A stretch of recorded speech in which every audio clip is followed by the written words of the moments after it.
Halo, selamat pagi, salam sehat kawan pajak semua. Senang sekali kami tim penyuluh pajak KPPPM 4 kembali bisa menyapa kawan pajak semua di podcast perdana KPPPM 4 di tahun 2025 ini.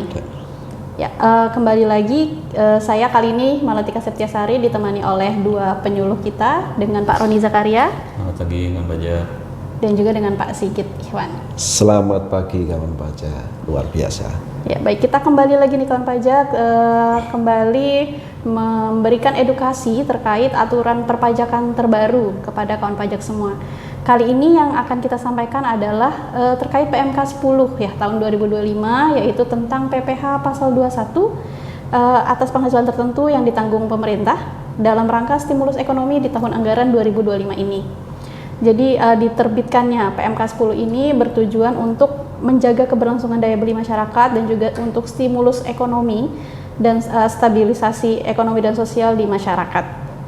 Nah, di PMK ini kita akan membahas detail terkait PPh 21, apa saja yang bisa dimanfaatkan gitu ya, PPh 21 apa saja yang bisa diberikan insentif, lalu juga siapa saja yang bisa memanfaatkan insentif ini.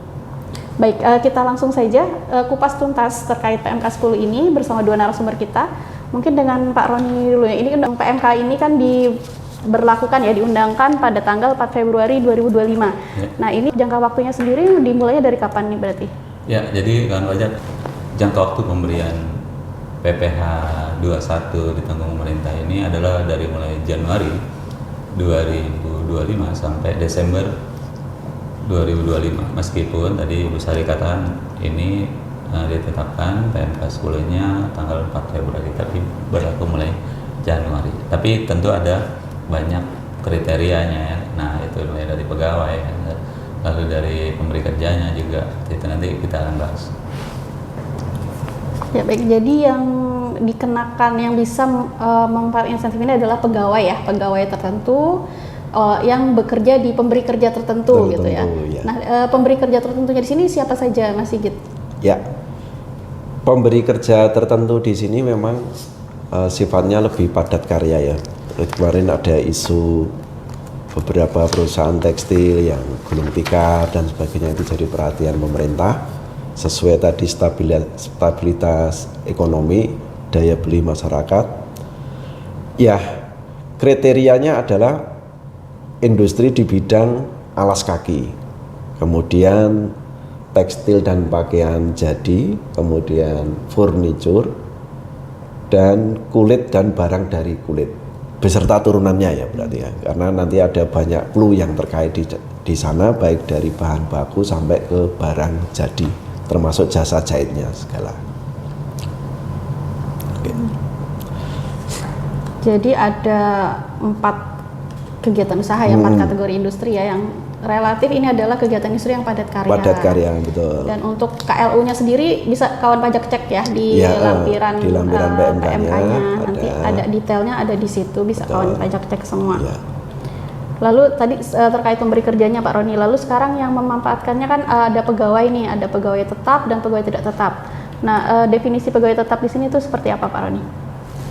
Definisi pegawai tetap ya, jadi kriteria berarti ya maksudnya ya, kita bicara tentang kriteria pegawai tetap. Nah, kalau pegawai tetap ini kriterianya yang kurang lebih sama dengan pegawai tidak tetap itu adalah terkait dengan masalah persyaratan bahwa pegawai tersebut harus memiliki NPP, ini sudah pasti. Yang kedua harus NIK-nya juga harus diadministrasikan di Dukcapil ya, maksudnya sudah valid di Capil, tidak ada double NIK dan sebagainya seperti itu, dan juga sudah terintegrasi dengan sistem administrasi DJP. Nah, ini persyaratan umum. Nah, ini berlaku juga untuk pegawai tidak tetap. Nah, persyaratan umum yang kedua yang juga berlaku untuk pegawai tidak tetap ini adalah bahwa PPh 21 ini kan diberikan fasilitas lewat PMK 10. Nah, ini tidak boleh ada fasilitas PPh 21 lainnya yang juga diberikan kepada pegawai tersebut, jadi nggak boleh double fasilitas seperti itu intinya. Yang ketiga, ini persyaratan yang sifatnya khusus untuk pegawai tetap saja. Jadi ada batasan penghasilan dari pegawai tetap yang yang disyaratkan lewat MK 10 ini, yaitu yang pertama adalah bahwa penghasilan tetap dan teraturnya dalam bulan Januari, jika dia bekerja sudah cukup lama dari mulai sebelum Januari di satu perusahaan, maka penghasilan di Januari tersebut tidak boleh melebihi 10 juta rupiah. Nah, seperti itu. Bagaimana jika pegawai tersebut yaitu bekerja di perusahaan di bulan Februari, Maret dan seterusnya. Nah, jadi saat mulai dia bekerja di sebuah perusahaan, maka bulan pertama dia bekerja dihitung penghasilannya apakah tidak melebihi 10 juta rupiah atau maksimal 10 juta rupiah, maka dia berhak mendapatkan PPh 21 ditanggung pemerintah. Nah, yang ketiga, ini bahwa tetap dan teratur ini berlaku untuk penghasilan seperti gaji dan tunjangannya atau penghasilan lain yang memang sudah ditetapkan lewat kontrak. Nah, itu definisinya untuk penghasilan tetap dan teratur. Lalu yang keempat, yang terakhir ini adalah bahwa dalam hal pegawai tersebut juga menerima ya penghasilan dalam bentuk natur atau kenikmatan, ini juga harus diperhitungkan. Jadi sebagai bagian dari nilai maksimal 10 juta rupiah tersebut. Seperti itu. Ya, baik, itu terkait kategori pegawai tetap ya. Di PMK ini juga pegawai tidak tetap juga bisa memanfaatkan fasilitas ini. Nah, itu pegawai tidak tetap di kategori apa yang bisa memanfaatkan? Berarti kalau di pegawai tetap ada batasan angka ya Pak. Batasan angka 10 juta. Di pegawai tidak tetap juga ada sebetulnya batasan angka. Baik yang diterima harian maupun yang diterima bulanan. Kalau harian itu maksimal 500.000. Kalau yang diterima bulanan maksimal sama 10 juta. Kemudian syarat siapanya selain tadi berarti dia mempunyai NPWP. Kalau belum mempunyai NPWP berarti NIK yang namanya penduduk ya. NIK di Dukcapil yang terintegrasi ke sistemnya DJP. Sebetulnya sudah terintegrasi sih sampai sekarang ya. Makanya di kita ada namanya TIN sementara atau NPWP sementara. Dan ini memang didorong untuk pemberi kerja agar bisa woro-woro lah memberi ke karyawannya agar terdaftar di sistemnya DJP. Kalau saat ini kan kita pakai Cortex seperti itu. Dan sama dia juga tidak sedang mendapatkan fasilitas PPh 21 ditanggung pemerintah lainnya. Tapi saya cek tidak ada sih, kecuali di usaha selain yang 4 kategori ini ya. Ya, jadi memang ada beberapa pertanyaan yang masuk nih dari kawan pajak semua terkait sebelumnya NIK-nya sudah dikenali di DJP online gitu ya. Sekarang di Cortex nggak dikenali, apakah tetap sah bisa digunakan sebagai pemanfaat DTP ini atau seperti apa Mas? Iya, tetap sah. Tapi ya memang karena kita sistem itu sudah berjalan via Cortex dan bukti potong juga terbentuk kan. Bukti potong terbentuk, cuma memang namanya tidak ada. Namanya masih nama sementara dengan NPWP sementara, walaupun dimasukkan NIK-nya itu ya. Artinya sebetulnya sudah dikenali. Tapi untuk kepentingan nanti pembuatan 1721A1 untuk pegawai tetap ini jadi tidak relevan. Jadi masih ada kesempatan nih setahun agar bisa mendorong pemberi kerja agar pegawainya itu mendaftar di Cortex. Jadi NPWP sementara yang digunakan di Cortex sekarang tetap bisa digunakan. Bisa digunakan. Agar pemberi kerja menghimbau para pegawai untuk segera mendaftarkan diri juga di Cortex gitu ya. Ya. Baik. Lalu terkait cara pemanfaatannya nih Pak Roni, kalau dulu kan waktu insentif COVID ada pendaftaran dan sebagainya gitu. Apakah di sini sama atau seperti apa? Fasilitas PPh 21 ditanggung pemerintah kali ini tidak perlu ada tadi pendaftaran seperti itu.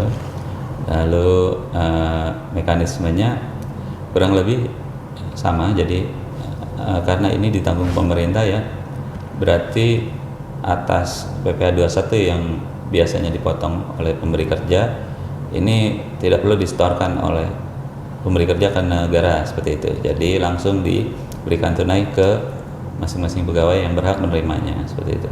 Nah, atas penghasilan ini itu tidak lagi dikenakan PPh 21, jadi tidak usah khawatir karena memang ada tambahan penghasilannya, karena dia tidak potong, kelihatannya ada tambahan penghasilan tapi ini tidak jadi objek PPh 21. Yang ketiga, bahwa pemberi kerja ini wajib membuat bukti potong ya, dan juga tata caranya itu disesuaikan dengan ketentuan peraturan perpajakan yang berlaku. Nah, yang keempat ini dalam hal ada kelebihan ya, baik pegawai ya, dan misalnya ini diperhitungkan lagi, nanti ada perhitungan di akhir tahun ternyata ada kelebihan seperti itu. Nah, ini pegawai ini tidak berhak mendapatkan kelebihan tersebut, dan juga kalau bagi perusahaan ini tidak bisa mengklaim kelebihan di SPT yang timbul baik di restitusi atau di kompensasi. Jadi diatur seperti itu, jadi dianggap sudah final seperti angkanya seperti itu. Ya, baik, itu terkait pemanfaatannya ya, tidak ada cara khusus ya, silakan wajib pajak membuat bukti potong langsung, nanti dilaporkan di SPT-nya. Lalu untuk pelaporannya sendiri, apakah ada channel pelaporan khusus juga nih Mas Sigit, atau sudah jadi satu sama pelaporan SPT itu? Iya, fasilitas PPh Pasal 21 yang ditanggung oleh pemerintah itu sebenarnya udah lama ya. Tahun 2016 saya cek ada untuk perusahaan alas kaki sama tekstil itu ada, untuk penghasilan sampai dengan 50 juta setahun ada. Pelaporannya khusus, ada SPT kemudian pelaporannya khusus. Terus pada saat COVID juga sama, pelaporannya khusus lewat DJP online. Lah bagaimana dengan 2025 di mana kita sudah memakai satu sistem yang terintegrasi namanya Cortex. Nah, kawan pajak pemberi kerja cukup melaporkan di SPT-nya saja. Jadi saat pembuatan bukti potong jangan lupa mengklik fasilitas di sana. Fasilitas ditanggung pemerintah, terus berdasarkan peraturan pemerintah kemudian dimasukkan PMK 10 tahun 2025. Itu sudah tergenerate bukti potong dan nanti akan terbaca oleh mesin ya, oleh pemerintah. Berarti berapa total nanti PPh 21 yang harus ditanggung oleh pemerintah nanti sudah muncul secara keseluruhan. Itu tidak perlu melakukan pelaporan baru. Batasnya kapan? Paling akhir.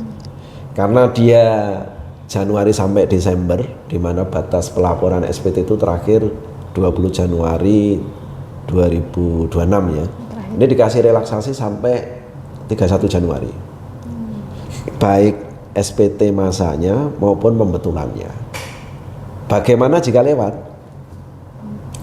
Jika lewat dari tanggal 31 Januari, maka yang lewat itu tidak diperhitungkan sebagai fasilitas atau tidak diperhitungkan sebagai laporan DTP. Kalau tidak diperhitungkan sebagai laporan DTP, maka otomatis tidak mendapat fasilitas, kan gitu. Jadi contohnya ada yang kurang nih, ada pembetulan ternyata ada 5 pegawai yang kurang. Ini kasihan ini, 5 pegawai ini akhirnya karena lewat waktu tidak mendapat fasilitas. Ya kurang lebih seperti itu. Jadi mungkin perlu digarisbawahi nih kawan pajak, jangan sampai nanti ketika melakukan pembetulan lewat dari tanggal 31 Januari 2026 gitu ya, karena kalau sudah melewati tanggal batas akhir pemanfaatan DTP maka dihitungnya sudah bukan fasilitas lagi gitu ya. Betul. Tapi yang dilaporkan normalnya tetap dapat fasilitas loh ya. Betul ya, untuk membetul selisihnya. Selisihnya gitu. ya. Ya. Lalu untuk mekanisme pengawasannya sendiri di kantor pajak seperti apa nih Pak Roni? Ya, tentunya karena ini banyak sekali persyaratannya ya, tadi udah kita bahas. Nah persyaratan, nah ini pasti atas implementasinya perlu diawasi ya. Di KPP ya ada AR ya yang akan melakukan penelitian dan pengawasan dalam rangka pembinaan seperti itu. Karena bagaimanapun juga nanti jumlah PPh ditanggung pemerintah ini akan diklaim oleh DJP ke negara seperti itu. Jadi perlu ada nilai yang valid. Jangan sampai perusahaan ini tidak membuat bukti potong, apalagi tidak lapor SPT. Nah itu akan merugikan DJP ya, karena tidak bisa mengklaim PPh 21 ditanggung pemerintah seperti itu. Ya, baik. Semoga sudah cukup jelas ya kawan pajak bincang-bincang kita terkait PMK 10 ini tahun 2025 terkait fasilitas PPh 21 ditanggung pemerintah gitu ya. Semoga perekonomian kita semakin maju gitu ya sehingga munculnya stabilitas ekonomi gitu ya di masyarakat. Baik, mungkin cukup sekian podcast kita kali ini. Sampai jumpa lagi di edisi podcast berikutnya. Terima kasih kawan pajak semua atas perhatiannya. Selamat pagi, salam sehat. Salam sehat. Salam sehat semua.